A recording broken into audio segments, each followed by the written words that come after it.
Hey everyone! Welcome back to the channel. A lot has happened since the release of Gran Saga. There were a few hiccups at launch, but I'm glad to say that most of the issues have been resolved. In today's video, I'll be updating the guide to cover some unexpected developments in the game. I'll also address some common questions and share some tips I've gathered during my playtime. Apologies for only posting this video today. I've been busy doing rerolls and catching up myself. So without further ado, let's dive right in. To start, I want to give some insight into whether you should reroll or not. The answer really depends on your playstyle. With Xiao's release, she's currently one of the strongest characters in the game, and I'll dive deeper into why that is a bit later on. But if you're aiming to unlock her quickly, you'll need to consider whether you genuinely like one of the starting characters enough to stick with them.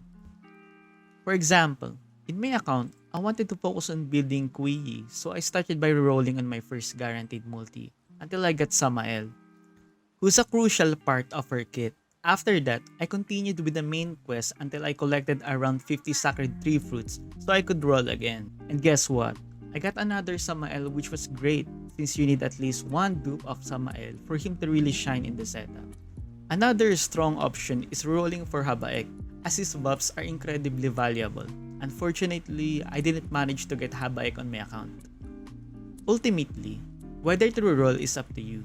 If you'd rather not reroll, that's perfectly fine. You'll earn plenty of sacred tree fruits as you progress through the game. Now, let's talk about Xiao. You can unlock her after accessing the side story in Chapter 2 right after completing the quest for the Harpy Queen. The side quest is fairly easy and you can even set it auto if you prefer.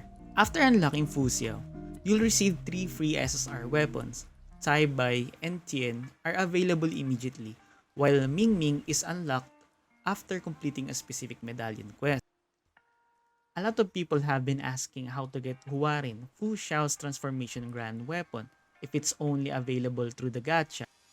Well, the good news is that you can actually unlock her for free by progressing through her potential nodes. However, you'll need specific materials to unlock this node. From the menu, go to the potential section. We have two options for getting the materials needed for Hwarin. The first option is to complete the special mission in her event quest. You can then exchange the Xiao coupons in the exchange shop to obtain the materials you need. The other option is to obtain the materials from Neneto. Occasionally, you'll encounter her materials there, so you can just buy them when they appear. Also, just a quick note, make sure to buy out all soulstone and upgrade materials that are priced low. You can also buy accessory fragment, though keep in mind that their effect is lower than those from dungeons. Don't forget to max refresh the shop every day. Occasionally, you'll come across some SR equipments here. You can buy them, but be careful with your gold since they can be quite pricey. Still, they're definitely helpful in the early stages of the game. And that's how you can obtain all of Xiao's grand weapons. Now, some people are asking whether they should pull on her banner. Well, the answer really depends whether you're a free-to-play or a whale. Yes, Xiao is definitely strong, and I can assure you that you'll encounter her in almost every arena match. It's tough to find an enemy team that doesn't use her, as her skill set is just so good, especially for PvP.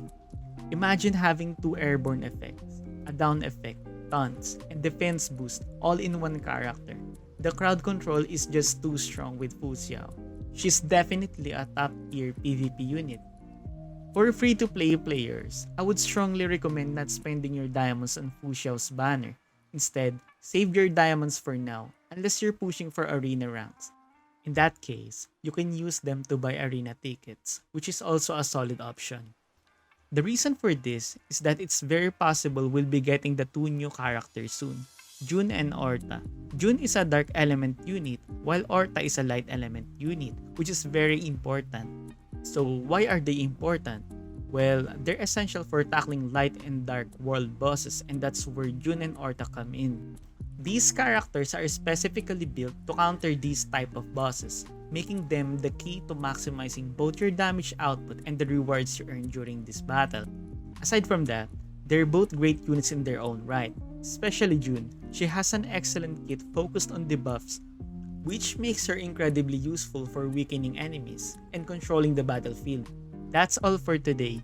I'll try to make another guide for potentials and other topics if I get the opportunity. Let me know which guides you want us to cover next. A huge thanks to the Gran Saga English community as well. If you have any more questions about the game, feel free to join the Discord and ask. Please consider subscribing to my channel for more Gran Saga content. Leave a like, comment, or share with your friends for good luck on your pulls. Thank you for watching, and I'll see you on the next video.